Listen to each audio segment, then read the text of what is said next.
नमस्कार, जय महाराष्ट्र. बघूया आजच्या ठळक बातम्या. काँग्रेसमधून भाजपात आता खरा गद्दार कोण? आमदार अर्जुन खोतकर यांनी माजी आमदार कैलास गोरंट्यालवर केलेली टीका. गेल्या विधानसभा निवडणुकीत शिवसेनेत उभी फूट पडली तेव्हा आमदार अर्जुन खोतकर यांनी उद्धव ठाकरे यांची शिवसेना सोडली आणि शिवसेना शिंदे गटामध्ये राहून शहरातील विकास कामे केले. निवडणुकीच्या काळात 50 खोके एकदम ओके अशी घोषणा आणि गद्दारीचा ठप्पा माजी आमदार कैलास गोरंट्याल यांनी आमदार अर्जुन खोतकर यांच्यावर ही टीका केली होती. आमदार अर्जुन खोतकर यांनी शिवसेना आणि बाळासाहेब ठाकरे यांचे विचार हे सोडलेले नाहीत, परंतु माजी आमदार कैलास गोरंट्याल यांनी काँग्रेस पक्षाच्या 3 वेळा आमदार म्हणून निवडून आले, अनेक वेळा नेतेपद मिळवले. काँग्रेस पक्षाने त्यांना ओळख दिली. मात्र आज असे कोणते बदल करण्यासाठी त्यांनी काँग्रेस पक्षाशी गद्दारी करून भाजपामध्ये प्रवेश केला? लग्न एकाशी, संसार दुसऱ्याशी. खरे गद्दार तर माजी आमदार कैलास गोरंट्याल आहे, असा खोचट टोला आमदार अर्जुन खोतकर यांनी मारला. काँग्रेस पक्षाच्या वतीने निवडून 3 वेळा विजय प्राप्त केला आणि आज त्याच पक्षाला नावे ठेवण्याची कामे माजी आमदार कैलास गोरंट्याल करीत आहेत.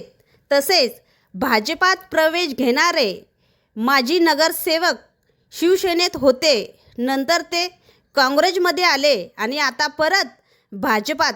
तर खऱ्या अर्थाने गद्दार तर तेच आहे. वारंवार पक्ष बदलणारे गद्दार कोणत्याही पक्षाचे होत नाही, अशी चर्चाही ठरत आहे. मी AP न्यूज महाराष्ट्रासाठी पूजा कायंदे.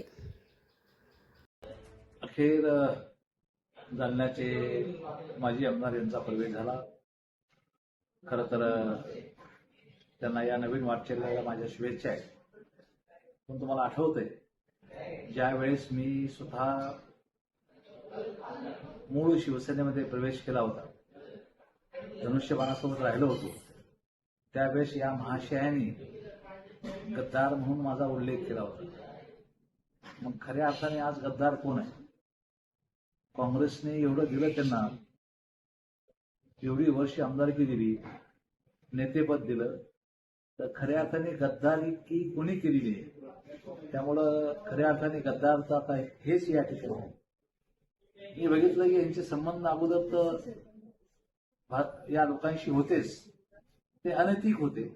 आता यांनी घरोबा केला, लग्न एकाशी करायचं आणि संसार एकाशी करायचा, अशा प्रकारची नीती या लोकांची या ठिकाणी राहिलेली.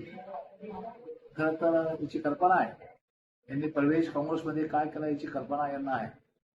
नगरपालिकेची चौकशी या ठिकाणी मोठ्या प्रमाणामध्ये लागलेली आहे. त्यांचा भ्रष्टाचार लपवण्यासाठी त्यांनी हा डाव या ठिकाणी केलेला आहे. त्यामुळं काही असो, आता पक्षात आले त्यांचं स्वागत आम्ही केलंच आहे, परंतु आता स्वतः आम्ही नाही केलं. त्यांनी घोषणा केली की आम्ही एकटे लढू. ठीक आहे, मोळा मैदान पुढे आमची तयारी आहे. सुरुवात आम्ही नाही केली, सुरुवात तुम्ही केली. मला एक गोष्ट आठवते की एक बोकड असतो आणि एक खाटीक असतो. खाटीक काय करतो? बोकडाला आणल्यानंतर चारा टाकतो. बोकड खुश होतो खूप, किंवा आपल्याला खायला चारा भेटला. तो नंतर तोच खाटीक त्या बोकडाला कापतो. म्हणजे अशा प्रकारची अवस्था यांची आता या ठिकाणी होणार आहे. मला असं वाटतं की निश्चितपणे आगे आगे जगून क्या होत आहे, आम्ही समर्थ आहे. आणि आज या ठिकाणी आमच्या या 2 सहकार्याचं या ठिकाणी प्रवेशामध्ये नाव उल्लेख केला गेलेला आहे. हे दोघेही माझ्यासोबत आहेत. अशाच पद्धतीनं खोटा प्रचार ही मंडळी करते. त्यामुळं मी या गोष्टीचा निषेध करतो आणि खरं तर याच्याविषयी मी वेगळी पत्रकार परिषद घेईन आणि बोलेन. थँक्यू.